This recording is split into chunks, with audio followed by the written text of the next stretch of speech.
Well, hi again, it's Jerry. Lesson 134. Let me perceive forgiveness as it is. Let us review the meaning of forgiveness, of forgive, for it is apt to be distorted and to be perceived as something that entails an unfair sacrifice of righteous wrath, a gift unjustified and undeserved, and a complete denial of the truth. In such a view, forgiveness must be seen as mere eccentric folly, and this course appeared to wrest salvation on a whim.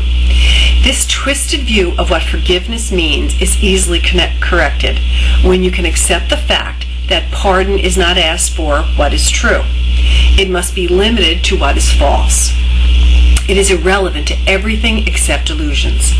Truth is God's creation, and to pardon that is meaningless. All truth belongs to Him, reflects His laws, and radiates His love. Does this need pardon? How can you forgive the sinless and eternally benign? The major difficulty that you find in genuine forgiveness on your part is that you still believe you must forgive the truth and not illusions.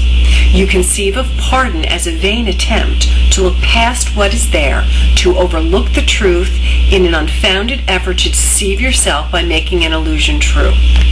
This twisted viewpoint but reflects the hold that the idea of sin retains as yet upon your mind as you regard yourself. Because you think your sins are real, you look on pardon as deception. For it is impossible to think of sin as true and not believe forgiveness is a lie. Thus is forgiveness really but a sin, like all the rest.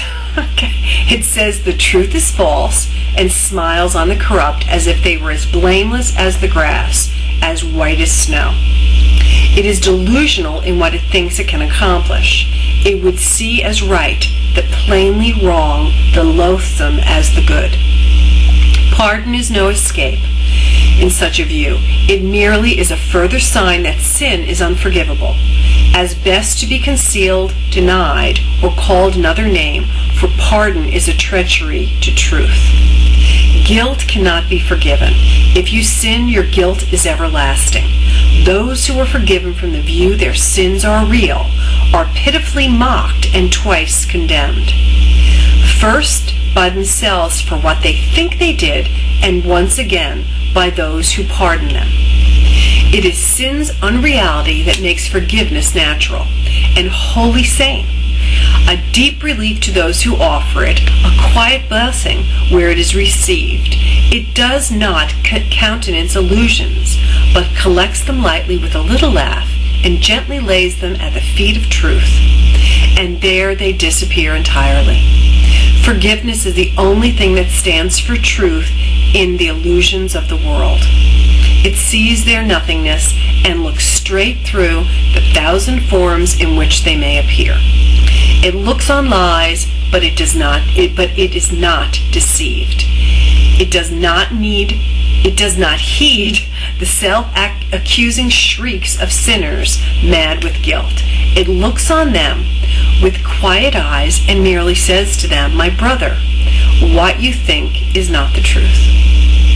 The strength of pardon is its honesty, which is so uncorrupted that it sees illusions as illusions, not as truths.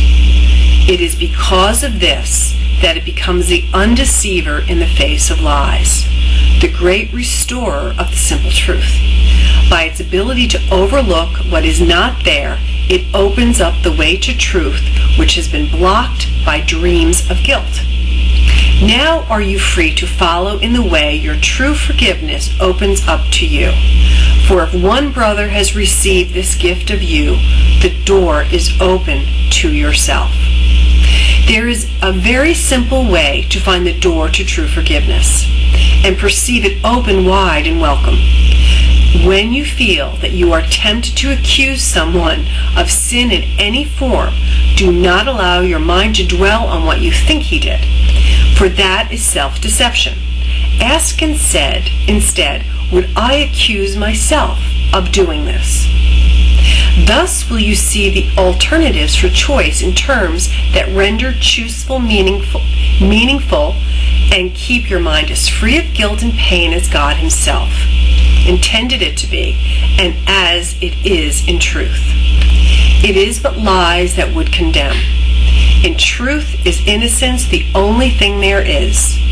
Forgiveness stands between illusions and the truth, between the world you see and that which lies beyond, between the hell of guilt and heaven's gate. Across this bridge, as powerful as love which laid its blessings on it, are all dreams of evil and of hatred and attack brought silently to truth. They are not kept to swell and bluster and to terrify the foolish dreamer who believes in them. He has been gently wakened from his dream by understanding what he thought he saw was never there. And now he cannot feel that all escape has been denied him. He does not have to fight to save himself. He does not have to kill the dragons which he thought pursued him, nor need he erect the heavy walls of stone and iron doors he thought would make him safe. He can remove the ponderous and useful armor made to chain his mind to fear and misery. His step is light, and as he lifts his foot to stride ahead, a star is left behind, to point the way to those who follow him. Forgiveness must be practiced, for the world cannot perceive its meaning, nor provide a guide to teach you its beneficence. There is no thought in all the world that leads to any understanding of the laws it follows, nor the thought that it reflects, and thought is with a capital T. It is as alien to the world as is your own reality, and yet it joins your mind with the reality in you. Today we practice true forgiveness, with the time of joining being no more delayed, for we would meet with our reality in freedom and peace.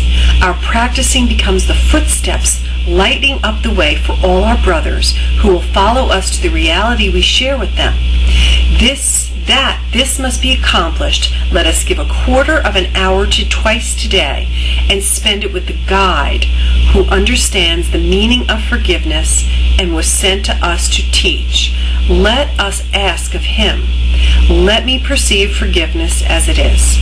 Then choose one brother as he will direct, and catalog his sins as one by one they cross your mind.